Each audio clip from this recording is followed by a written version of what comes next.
محمد حسین school میں اپنے دوستوں کے ساتھ بیٹھا دوپہر کا کھانا کھا رہا تھا۔ سب کے پاس رنگ برنگے لنچ باکس تھے۔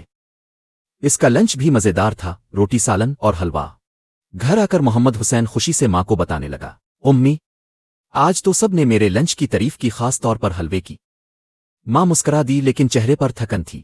محمد حسین نے لاڈ سے پوچھا، امی، آپ نے بھی کھانا کھایا تھا؟ ماں نے مسکرا کر کہا، میرا پیٹ تو تیرے حلوے سے بھر گیا بیٹا۔ اگلے دن محمد حسین نے دروازے کے پیچھے سے دیکھا، ماں نے خود کھانا نہیں کھایا، بس پانی کا گلاس پیا اور تھکے قدموں سے دوبارہ چولہا جلایا۔ محمد حسین دوڑ کر ماں سے لپٹ گیا، اس کی آنکھوں میں آنسو تھے۔ اس نے کہا، امی، آج اب میرے ساتھ بیٹھ کر کھائیں گی؟ میں نہیں چاہتا کہ اب کی دوپہر بھوکی گزرے۔ سبق: ماں کی دوپہر اکثر خالی رہتی ہے تاکہ بچوں کی دوپہر بھری رہے۔